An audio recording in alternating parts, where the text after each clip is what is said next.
আসসালামু আলাইকুম। আমি মমিনুর রহমান। আজকে আমরা আলোচনা করব নবম দশম শ্রেণী উচ্চতর গণিত সম্ভাবনার মেইন বইয়ের একটি গুরুত্বপূর্ণ সৃজনশীল নিয়ে। দেখো এখানে আমাদের উদ্দীপকে কি বলা আছে। উদ্দীপকে বলা আছে যে একটি ঝুড়িতে 8টি লাল, 10টি সাদা এবং 7টি কালো মার্বেল আছে। দৈবভাবে একটি মার্বেল নেওয়া হলো। এটা হচ্ছে উদ্দীপক। প্রথম প্রশ্ন কি বলছে দেখো, যে সমগ্র সম্ভাব্য ফলাফল নির্ণয় করো। তাহলে সমগ্র ফলাফল মানে কি? মানে আমার ঝুড়িতে যতগুলা মার্বেল আছে, যে যে এরকম কালারই হোক না কেন, মানে যতগুলো মার্বেল আছে ওই সবগুলা মার্বেলই কিন্তু কি আমার সমগ্র সম্ভাব্য ফলাফল হইতে পারে। সেক্ষেত্রে আমরা কি করব দেখো, খ নম্বরে বলছে যে সমগ্র সম্ভাব্য ফলাফল নির্ণয় করো। আমরা দেওয়া আছে বলে সুন্দর করে লিখবো, জুড়িতে লাল বল আছে 8টি, জুড়িতে সাদা বল আছে কয়টি তোমার 10টি, এবং জুড়িতে কালো বল আছে কয়টি তোমার 7টি। সুতরাং সমগ্র সম্ভাব্য ফলাফল মানে কি? মানে আমাদের এখানে এই যে 8, 10 এবং 7 এই সবগুলো যোগ হবে। তাহলে সমগ্র সম্ভাব্য ফলাফল হচ্ছে তোমার এই যে দেখো 18, 10, 18, 18 আর 7 হচ্ছে কত তোমার 25। বাস। তার মানে সমগ্র সম্ভাব্য ফলাফল কয়টি আমাদের? এই 25টি।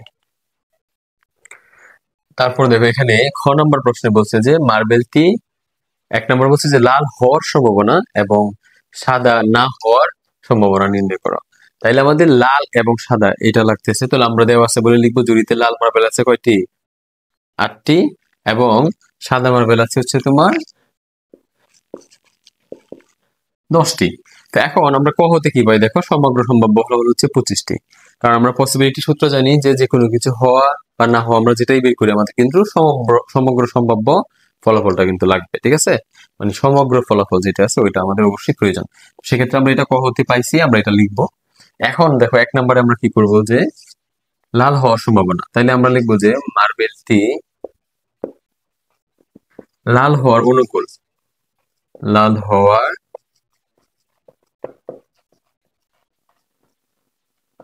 অনুকূল ফলাফল কয়টি বলতো? যেহেতু আমাদের লাল মার্বেল আছে কয়টি? 8টি, তার মানে অনুকূল ফলাফল কিন্তু কয়টি? 8টি। সুতরাং পসিবিলিটি অফ মার্বেলটি লাল হওয়া, তাহলে পসিবিলিটি লিখছি বলে আর সম্ভাবনা লেখা দরকার নেই, আমরা লিখবো মার্বেলটি লাল হওয়া। তাহলে লাল হওয়া মানে কি? তোমার সমগ্র ফলাফল হচ্ছে কত আমাদের? 25, এটা হচ্ছে নিচে, আর অনুকূল যেটা সেটা কি হবে উপরে। আমরা জানি যে তোমার সম্ভাবনা সূত্র হচ্ছে কি, তোমার সমগ্র ফলাফল নিচে আর অনুকূল ফলাফল হচ্ছে উপরে। তাহলে এটা আমাদের 25 এবং আমাদের অনুকূল হচ্ছে 8, তাহলে 8 হচ্ছে উপরে। উত্তর হচ্ছে 8/25। এটা হচ্ছে আমাদের এটার প্রথম অংশটা আনসার। দেখো তারপরে বলছে সাদা না হওয়ার সম্ভাবনা। আমরা 2 নম্বর অংশ যদি বের করি, তাহলে ওইটা সাদা না হওয়ার, আমরা আগে সাদা আছে কয়টা ওটা দেখি। সাদা আছে কয়টা আমাদের? 10টা। তাহলে আমরা লিখবো মার্বেলটি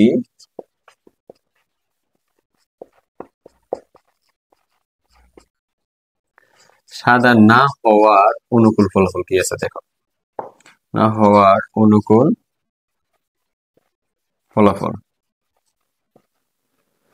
দেখো এক্ষেত্রে আমরা এটা কিভাবে বের করবো, দেখো আমাদের এখানে সাদা না হওয়া বলতে আমরা কি বুঝি, মানে তোমার জুড়িতে লাল মার্বেল আছে তোমার 8টি এবং কালো আছে কিন্তু কয়টি? 7টি। তাহলে এখানে আমরা, এখানে দেখো আমরা কি লিখবো, যে ঝুড়িতে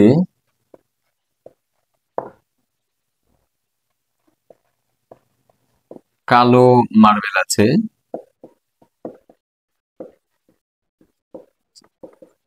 7টি। তাহলে আমাদের এখানে সাদা না হওয়ার অনুকূল মানে কি? মানে সাদা ছাড়া বাকি যে 2 রঙের আছে আমাদের মার্বেল, যেমন এখানে লাল আছে 8টি এবং কালো আছে কয়টি তোমার? 7টি।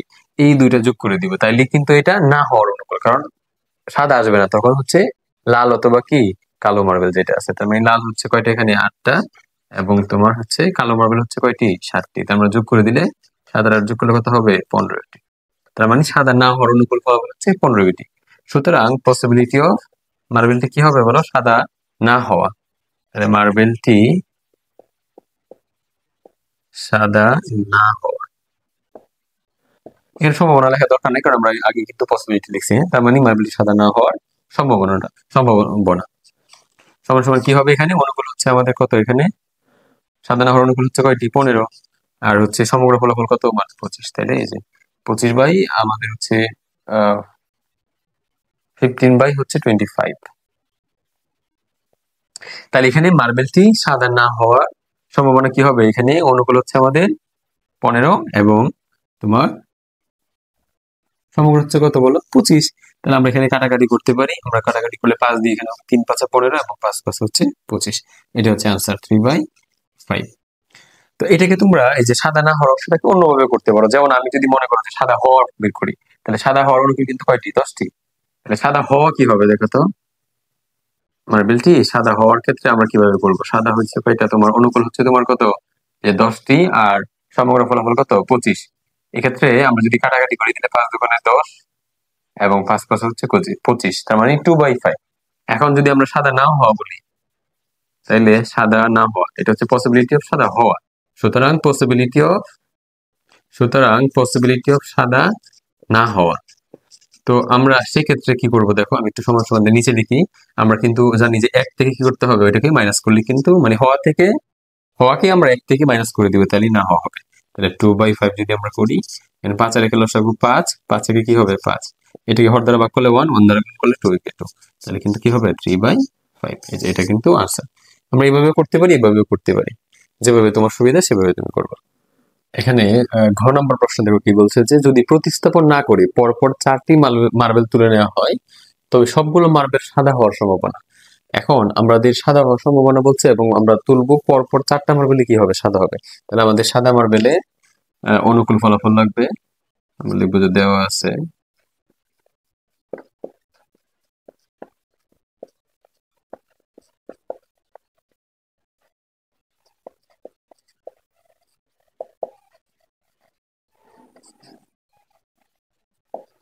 সাদা মার্বেলের অনুকূল ফলাফল হচ্ছে কয়টি বলো, সাদা মার্বেল কয়টি আছে আমাদের 10টি।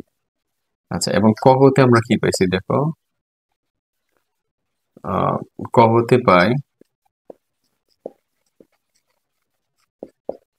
সমগ্র সম্ভাব্য ফলাফল, কিন্তু আমরা ক নম্বরে পাইছি যে সমগ্র সম্ভাব্য ফলাফল। সমগ্র সম্ভাব্য ফলাফল কি ছিল, 25 ছিল। হ্যাঁ, তাহলে এখন আমরা কি লিখবো এখানে, যে মার্বেল গুলো পচা, এখানে প্রতিস্থাপন না করে বলছে, তাহলে আমরা লিখবো যে প্রতিস্থাপন।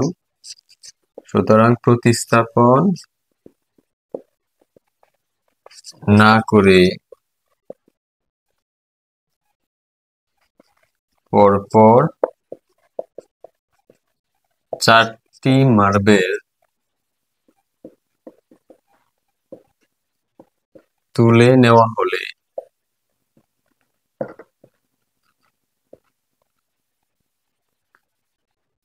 সবগুলো মার্বেল সাদা হওয়ার সম্ভাবনা। এটা কি হবে বলতো, এখানে আমাদের প্রথমবার তুমি দেখো, যদি প্রথমবার তুমি করো তাহলে কত হবে, সমগ্র ফলাফল হচ্ছে 25 নিচে, তাহলে তোমার সাদা কত 10। এখন তুমি যখন দ্বিতীয়বার যখন নিবা, প্রতিস্থাপন না করে মানে কি, মানে তুমি বল যেটা এখন তুলছো ওইখান থেকে মার্বেলটা, ওই মার্বেলটার এখানে কি করা যাবে না, রাখা যাবে না। তাহলে তোমার মুঠ থেকে অটোমেটিক কিন্তু একটা কমে যাবে, তাহলে 25 থেকে এখন 24 হয়ে যাবে। আচ্ছা, তারপর দেখো এখানে তোমার বল মুঠ থেকে কমতেছে, প্রথম বলটা কিন্তু এটা কিন্তু কি সাদা, তাহলে এখন যদি প্রথম বল সাদা হয় তাহলে সাদা বল কি করবে, একটা কমবে, তখন এটা হবে 9। এবং তারপর যখন তুমি এটাও প্রতিস্থাপন করবে না, তার মানে পরে আরেকটা কমবে, মুঠ থেকে একটা কমবে, এটা হবে 23, এবং এখানে মুঠ থেকে একটা কমে যাবে সাদা দেখে। তারপর সবার শেষে যখন করবো তখন আরেকটা কমে যাবে, মুঠ থেকেও একটা কমবে, এবং হচ্ছে আমাদের সাদা থেকেও একটা কমবে। এবং যেহেতু আমরা এই 4টা বল পরপর তুলতেছি এবং একসাথে 4টা বলই সাদা হবে, এই জন্য আমাদের এই মানগুলো কি করতে হবে, সবগুলো সম্ভাবনা একসাথে গুণ করতে হবে। তাহলে এখানে দেখো আমাদের যদি আমরা যদি গুণ করি তাহলে কত হয়, এখানে আমরা উপরের অংশগুলো উপরে গুণ করব। আচ্ছা, গুণ করার আগে আমরা একটু কাটাকাটি করে নিই, দেখো তাহলে তোমাদের জন্য সুবিধা হবে। এখানে কিন্তু 5 দিয়ে কাটা যায়, 5 দোকানে 10, আর এটা কি হবে বলতো 5 5 25। তারপর দেখো এখানে আমরা যদি 8 দিয়ে কাটি, তাহলে এখানে 24 যেহেতু আছে, 3 8 24, 3 দিয়ে কিন্তু আবার এটাকে কাটা যায়, 3 3 9। তারপর দেখো এখানে আর মনে হয় কাটাকাটি যেতেছে না, আমরা আপাতত গুণ করি, তাহলে চলো। ও আচ্ছা, এখানে আমরা 2 দিয়ে কাটতে পারি, দেখো 2 দিয়ে কাটলে কত হয়, এখানে 11 হয়। তো এখন কিন্তু আর কাটাকাটি যেতেছে না, তাহলে 3 সাথে কত হবে উপরে 21, এবং এখানে দেখো 5 11 গুণ দিলে 55, 55 আর আমাদের 23 গুণ দিব। এটা আমরা একটু ক্যালকুলেটর ব্যবহার করবো, দেখো। তো এখানে আমরা 55 গুণ হচ্ছে কত 23, হচ্ছে 1265, 1265। তাহলে এই হচ্ছে আমাদের আনসার। অর্থাৎ পরপর যদি আমরা 4টা মার্বেল তুলি তাহলে সবগুলো মার্বেলই কি হবে, সাদা হবে। এটা সম্ভাবনা হচ্ছে এটা। ধন্যবাদ সবাইকে, আশা করি তোমরা সৃজনশীলটি বুঝতে পেরেছো। আসসালামু আলাইকুম ওয়া রাহমাতুল্লাহি ওয়া বারাকাতুহু।